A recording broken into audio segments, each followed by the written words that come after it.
సమాజం హిందూ బంధువులందరూ కూడా ఆలోచించాల్సినటువంటి విషయాలు ఈ దేశంలో దేశ ప్రజల ముందు చాలా కళ్ళ ముందు స్పష్టంగా కనబడతా ఉన్నాయి.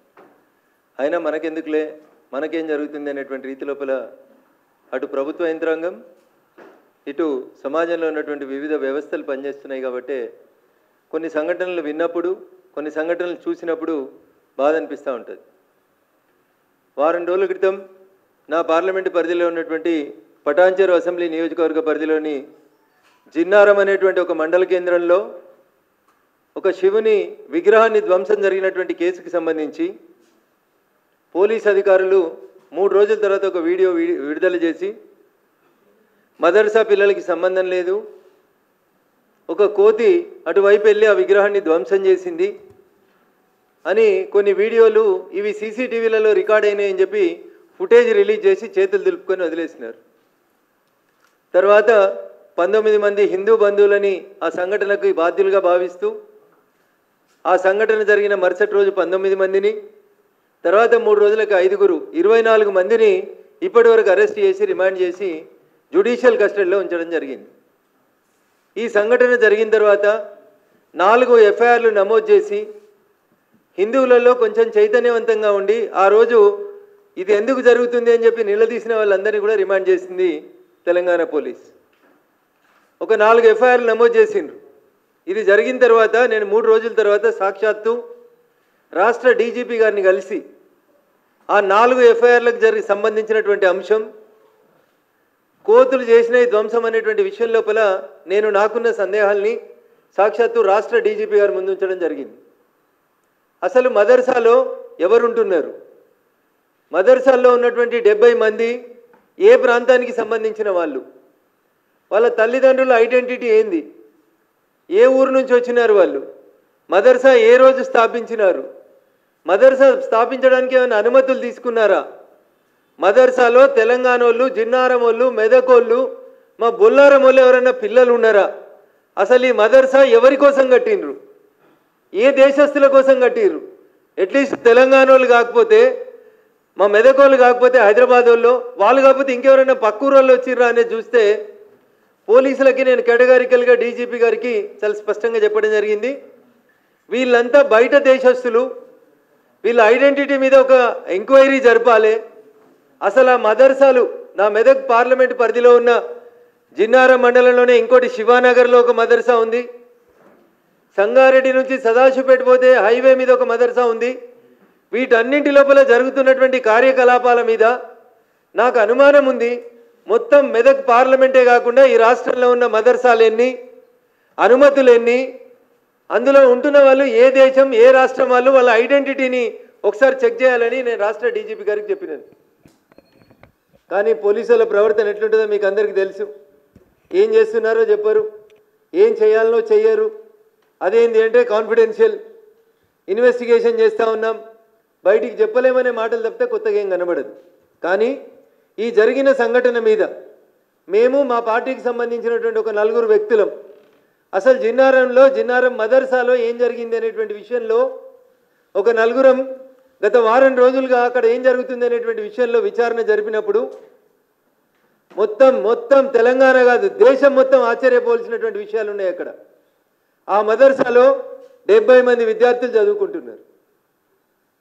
జిన్నారం దగ్గర ఘర్షణకు కారణమైనటువంటి మదర్సాలో 70 మంది విద్యార్థులు చదువుకుంటున్నారు. ఎక్కడ వాళ్ళు, జిన్నారం వాళ్ళు, బొల్లారం వాళ్ళు, పటాన్చెరు వాళ్ళు, రామచంద్రాపురం వాళ్ళు, సిద్దిపేట వాళ్ళు, ఇంకెవరో పక్కోళ్ళేమో అనుకున్నా నేను. మొత్తం విచారణ చేసి చూస్తే తేలింది ఏంటంటే ఆ 70 మందిలో 65 మంది, 70లో 65 మంది పిల్లలు మీది ఏ ఊరు అని అడిగినప్పుడు వాళ్ళ నుంచి వచ్చిన సమాధానం కిషన్గంజ్, బీహార్ అని చెప్తున్నారు వాళ్ళు. దయించి సభ్య సమాజం, హిందువులు మొత్తం ఆలోచించాలి. ఎక్కడి నుంచి వచ్చిరట, కిషన్గంజ్ అనే జిల్లా నుంచి, బీహార్ నుంచి వచ్చినామో అని చెప్తున్నారు. మీ తల్లిదండ్రులు ఎక్కడున్నారు అని అడిగినాం. నెక్స్ట్ ప్రశ్న, మా తల్లిదండ్రులంతా బీహార్లోనే ఉన్నారు సార్ అని చెప్పారు వాళ్ళు. సో తల్లిదండ్రులు బీహార్లో ఉన్నారు, వాళ్ళు పుట్టింది బీహార్లో, వచ్చింది ఎక్కడికి, జిన్నారంకి వచ్చారు.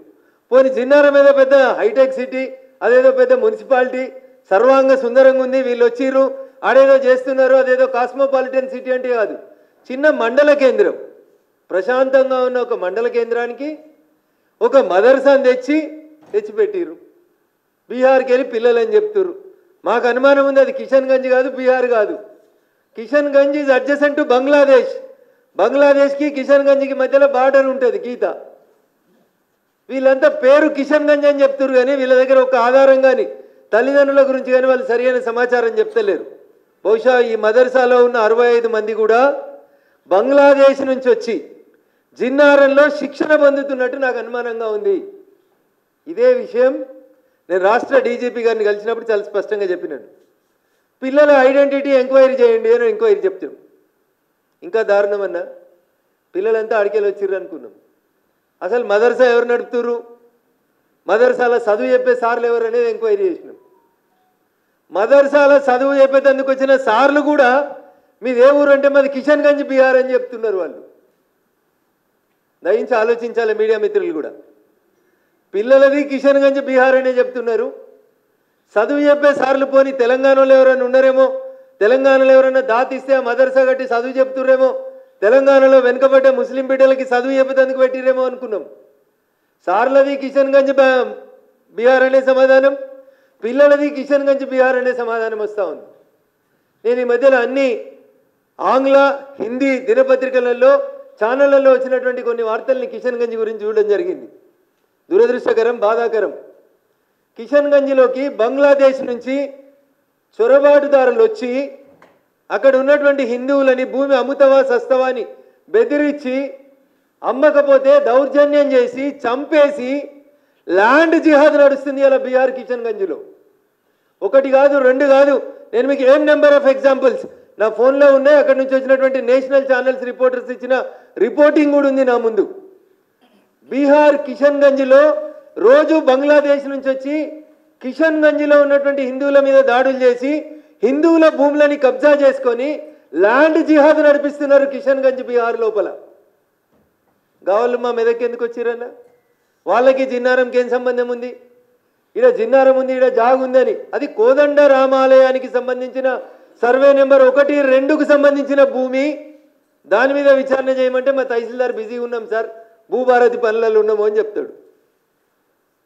సరే, అది గుడి భూమిలో మదర్సా వచ్చింది, ఎట్లా వచ్చింది? ప్రభుత్వ భూమా, ప్రైవేట్ భూమా, కొన్నరా, కొంటే ఎండోమెంట్స్ సంబంధించిన భూములలో మదర్సా ఎట్లా వచ్చింది అనేది అడిగితే దానికి సమాధానం లేదు. Everyone is busy, police busy, revenue busy, everybody is busy. కానీ మదర్సాలు వస్తూనే ఉన్నాయి. మదర్సాలకి కిషన్గంజ్ పేరిట బంగ్లాదేశ్ ఇన్ఫిల్ట్రెంట్స్ వస్తూనే ఉన్నారు, ఆడు ఉంటూనే ఉన్నారు, నడిపిస్తూనే ఉన్నారు. డీజీపీ గారికి చెప్పినాం, స్పందన కరువైంది. జిల్లా పోలీసు యంత్రాంగం దృష్టిలో ఉందో లేదో మాకు తెలియదు.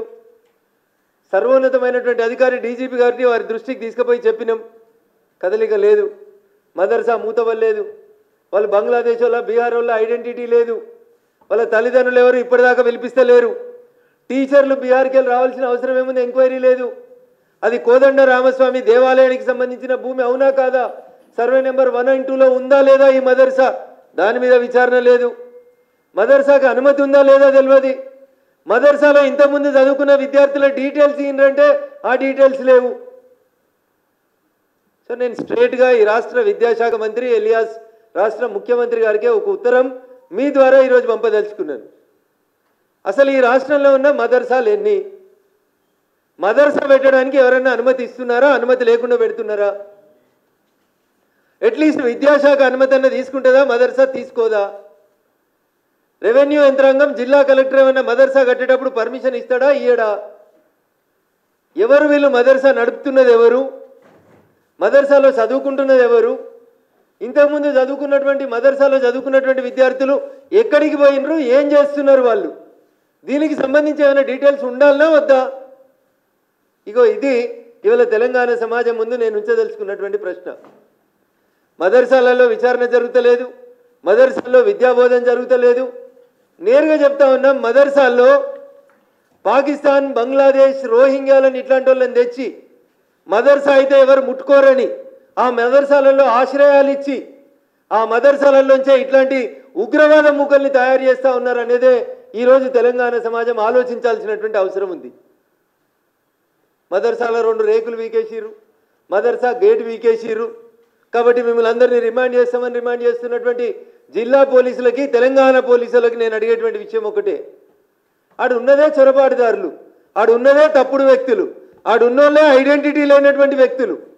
First you enquiry about their identity. 10 ఏళ్ల పిల్లోడు, 12 ఏళ్ల పిల్లోడు తల్లిదండ్రులు వదిలి జిన్నారంకి వచ్చి మదర్సాలో ఎందుకుంటున్నాడు? ఏం చేస్తున్నాడు? ఏం చదువు చెప్తున్నారు మదర్సా లోపల? ఉర్దూ మీడియం చదువు చెప్తున్నారా? 1వ తరగతి చదువుతున్నారా? వాళ్ళకి మదర్సా ఇచ్చే స్టడీ సర్టిఫికెట్ ఏంది? ఆ సర్టిఫికెట్కి ఉన్నటువంటి వ్యాలిడిటీ ఏంది అనేది చెప్పాలి. ఇప్పుడు ఇది చెప్పకుండా దేశమంతా ఒక రకమైనటువంటి గందరగోళమైన పరిస్థితులకు తయారు చేస్తూ ప్రశాంతంగా ఉన్నటువంటి పల్లెటూర్లలోకి, ప్రశాంతంగా ఉన్నటువంటి మండల కేంద్రాల సమీపంలోకి మదర్సాలను తీసుకొచ్చి ఆ మదర్సాల పేరిట ఇతర దేశస్తుల్ని తెచ్చి మదర్సాల్లో ట్రైన్ చేసి వాళ్ళని తీసుకొచ్చి ఎలక్షన్ కార్డులు, ఆధార్ కార్డులు ఇచ్చి, మీకు ఇంకా ఒక బాధాకరమైన విషయం చెప్తా. నా మెదక్ పార్లమెంట్లో సదాశివపేట అనేటువంటి ఒక మున్సిపాలిటీ ఉంటుంది. అక్కడ బంగ్లాదేశ్ వాళ్ళకి ఎలక్షన్ కార్డు ఇచ్చిర్రు, బంగ్లాదేశ్ వాళ్ళకి ఆధార్ కార్డు ఇచ్చిర్రు. ఇంత అన్యాయంగా పోతుంటే ఇదేమన్నా సత్రమా, ఇంకేమన్నా అసలు మున్సిపాలిటీయా? ఆఖరికి కంప్లైంట్ చేస్తే పోలీస్ కేసు రిజిస్టర్ అవుతుంది. ఎవరు వీళ్ళంటే బంగ్లాదేశ్ వాళ్ళు. ఎవరు ఇచ్చిర్రు అంటే అవుట్సోర్సింగ్ ఆయన ఇచ్చిండు కంప్యూటర్లకు వెళ్ళి. This is the answer. ఇట్లా అవుట్సోర్సింగ్లు, కంప్యూటర్లకు వెళ్ళి ఎలక్షన్ కార్డులు, ఆధార్ కార్డులు ఇచ్చి బంగ్లాదేశ్ వాళ్ళని తెచ్చి సదాశివపేటలో, బంగ్లాదేశ్కి వెళ్ళి కిషన్ గంజ్ పేరిట తెచ్చి జిన్నారంలో పెట్టి నా పార్లమెంట్లో ఈ మధ్యలో ప్రశాంతంగా ఉన్నటువంటి మెదక్ పార్లమెంట్లో సదాశివపేటలో వినాయకుని విగ్రహం ధ్వంసం అవుతుంది. అదేంది సార్ అంటే పోలీసులు కథ చెప్తారు. గుళ్ళకి ఆవు పోయింది, ఆవు ధ్వంసం చేసింది అని చెప్తారు. అల్కగా సీసీ ఫుటేజ్ వాళ్ళకి నచ్చినంత చూపిస్తారు. ఆవు గుళ్ళకి పోయినప్పుడు చూపించేటువంటి ఒక సీసీ ఫుటేజ్ చూపిస్తారు. ఆవు పోయేట గర్భగుడిలో ఉన్నటువంటి వినాయకుని విగ్రహాన్ని ధ్వంసం చేస్తుందంట. మెదక్లో బక్రీద్ సందర్భంగా కత్తిపోట్లు జరుగుతాయి. ముత్యాలమ్మ గుడిని ధ్వంసం చేస్తారు. అది మదర్సాలో శిక్షణ పొందడానికి వచ్చిన ఆయనే చేస్తాడు. ఈ రాష్ట్రంలో ఉన్న వాళ్ళు ఎవరు కూడా చేయట్లేదు ఈ పనులు. నాకు తెలిసి ఈ దేశంలో ఉన్న వాళ్ళు కూడా కాదని అనుకుంటున్నా నేను. వీళ్ళంతా బహుశా బయట దేశాల నుంచి, బంగ్లాదేశ్ నుంచి, పాకిస్తాన్ నుంచి వచ్చి 10 సంవత్సరాల నరేంద్ర మోడీ గారి అభివృద్ధి ఫలితాలు, పథకాలు ప్రజలకు చేరుతున్నట్టు ఆ సమయం లోపల ప్రశాంతంగా ఉన్నటువంటి ఈ దేశ వాతావరణాన్ని కలుషితం చేయడానికే స్థానికంగా ఉంటున్నటువంటి కొంతమంది దుర్మార్గులతో కలిసి ఇట్లాంటి తప్పుడు ఐడెంటిటీ కార్డులను పుట్టించి, మదర్సా ఉంటే మదర్సాలో ఎక్కడ ఇన్స్పెక్షన్ జరగదని, మదర్సా అయితే ప్రార్థనా మందిరం దీంట్లోకి ఎవరు రావద్దని కొన్ని తప్పుడు బయానాలు చెప్తూ తప్పుడు వ్యక్తులకి తప్పుడు శిక్షణ ఇస్తూ చేస్తున్నారు. కాబట్టి నేను రాష్ట్ర ముఖ్యమంత్రి రేవంత్ రెడ్డి గారికే రాస్తా ఉన్నా. ఎందుకంటే ఆయన్నే హోంమంత్రి, ఆయన్నే విద్యాశాఖ మంత్రి. మీ డీజీపీ గారి దగ్గరికి పోయి చెప్పొచ్చినాం, నో రెస్పాన్స్. చదువు చెప్పాల్సిన మంత్రిత్వ శాఖకు మంత్రి లేడు.